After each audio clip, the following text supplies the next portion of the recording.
I'm Ava, this is Justin, and today we are presenting the case of a 59-year-old man who presented with headache and progressive neurological dysfunction. So the patient came to our clinic presenting these symptoms. The onset of these symptoms began 10 months prior. The patient originally went to his primary care physician reporting fatigue, fever, maxillary tenderness, and rhinorrhea. 2 weeks following this, the patient was hospitalized for a persistent fever, along with the development of frontal, temporal, and maxillary headache, scalp tenderness, and jaw pain. During his admission, a biopsy was performed on his right temporal artery, which found evidence of chronic inflammation and led to a diagnosis of giant cell arteritis. The patient was treated with prednisone and tocilizumab and responded well to the prednisone. Following this, attempts were made to taper off the dosage of prednisone, which led to another hospitalization when the patient reported a headache that encapsulated the entire right side of his face, including the scalp. Third and sixth cranial nerve palsies were found, and during his stay, an MRI, a meningeal biopsy, and a lumbar puncture were performed. This led to a diagnosis of an immunoglobulin G4-related disease, and the patient was treated with rituximab along with glucocorticoid therapy. 3 weeks following this, a follow-up MRI was performed, and treatment was continued with rituximab along with administration of oral dexamethasone. 3 months prior to the most current evaluation, the patient was hospitalized again for headache, nausea, and vomiting. Notably, the patient had developed sensorineural hearing loss in the right ear, and left deviation of the tongue was observed. There was a buildup of cerebrospinal fluid, so a ventriculoperitoneal shunt was placed to drain it, and treatment was continued with dexamethasone.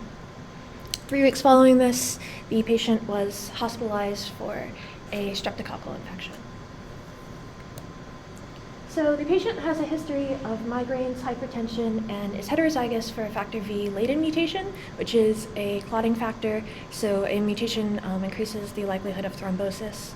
Surgical history, as mentioned before, the patient had a ventriculoperitoneal shunt placed and was on a variety of medications, including anticoagulants, immunosuppressants, and ACE inhibitors and beta blockers for his high blood pressure.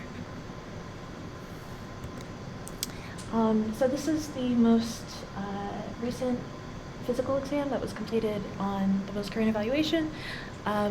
His vitals were normal. Notable abnormalities were a abnormally high erythrocyte sedimentation rate, which suggests cell damage and inflammation, along with abnormally low immunoglobulin M levels, although levels of immunoglobulin A and G were normal. So, as mentioned before, over the past 10 months, the patient had a variety of diagnostic imaging performed. 9 months ago, the patient had a biopsy on his right temporal artery, which showed evidence of chronic inflammation, and also notably, there was evidence of fibroid necrosis in the small adjacent vessel to the temporal artery. Also, a meningeal biopsy was also performed 5 months prior. The dura mater was observed to be fibrotic and clinically inflamed. There is elevated levels of immune cells, including immunoglobulin G4 plus lymphocytes. No vasculitis was present. Rare giant cells were present, and a lumbar puncture was performed. Abnormalities included abnormally high protein levels, immunoglobulin levels, and the presence of plasma cells. So this is the MRI that was taken 5 months prior to the current evaluation. You can see in A and B, there's an abnormal enhancement of the right cavernous sinus here that's extending into the right superior orbital fissure. Also in C and D, there's a normal patch of meningeal thickening in the C2 to C4 region with anterior predominance, and then in the cervicothoracic region with posterior predominance. And then D is an axial view of the cervical spine. This is the repeat MRI, taken 3 weeks following, and you can see the progression of the enhancement of the right cavernous sinus, along with the enhancement of the left cavernous sinus. in A and B. And then C and D, you can also see that the catchmeningeal thickening had progressed, most notably in the cervicothoracic region, which led to a narrowing of the spinal canal, so canal stenosis, along with spinal cord compression.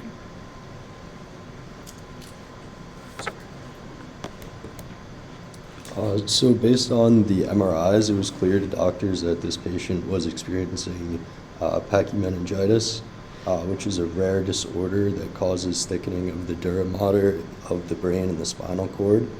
And this would explain the patient's headaches, cranial neuropathies, and spinal stenosis.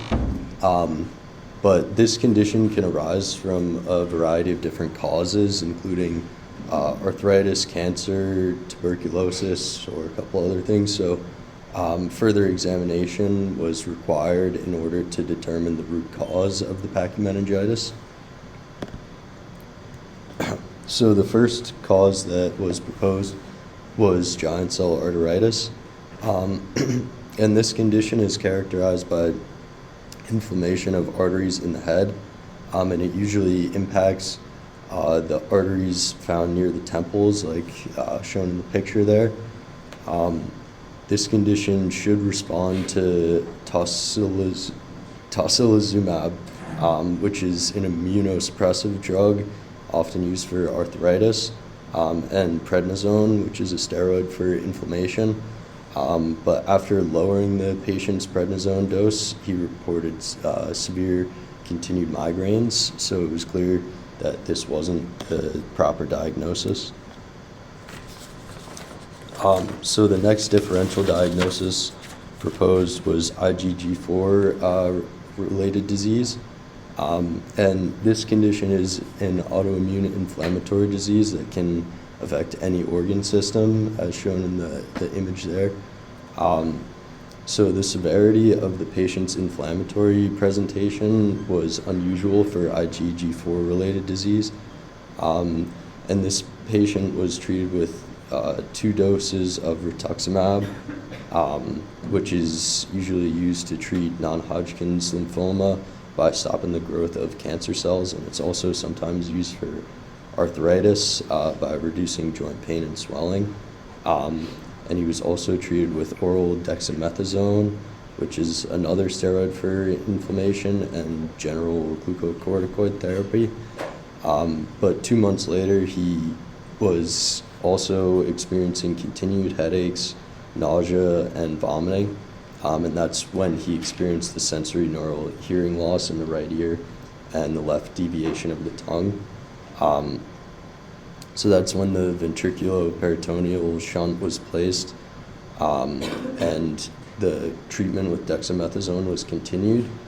So what's interesting about this case is that patients with IgG4 related disease typically respond well to prednisone and glucocorticoids, but this patient continued his symptoms, so it was clear that this wasn't the proper treatment path. So this was what led doctors to the diagnosis of granulomatosis with polyangiitis, also referred to as GPA. So the symptoms presented by the patient, including facial pain, maxillary tenderness, and inflammatory features, would be common with GPA. It's abnormal not to find symptoms in the lungs or kidneys with this condition, but cases have occurred in the past. And this case of vasculitis impacting the temporal artery as well as the meninges is most consistent with GPA, so this was the diagnosis that physicians went with. So a little bit more about GPA. This is necrotizing granulomatous inflammation of small and medium-sized blood vessels of the respiratory tract. And granulomatous means like clumping of immune cells. So this condition would explain the patient's left tongue deviation and the infiltrations of IgG4 plasma cells observed during the meningeal biopsy. And this condition is usually initially responsive to glucocorticoid therapy, but then it also requires treatment with either cyclophosphamide or rituximab, as these drugs will target the white blood cells involved in the immune system that are thought to be the cause of GPA. So for the treatment plan for this patient, he had already been treated with 2 doses of rituximab. So doctors decided to treat the patient with a 3rd dose of rituximab and then a 4th 4 months later. And then throughout that process, he also received continued glucocorticoid therapy to help continue decreasing his inflammation. And this controlled the GPA extremely well, and his symptoms of GPA decreased over time. But I think it was about a year later, the patient experienced some complications of long-term glucocorticoid therapy. And this involved Cushingoid facies, which is a buildup of fat on the side of the face, thin hair, and myopathy and avascular necrosis of both hips and the left shoulder.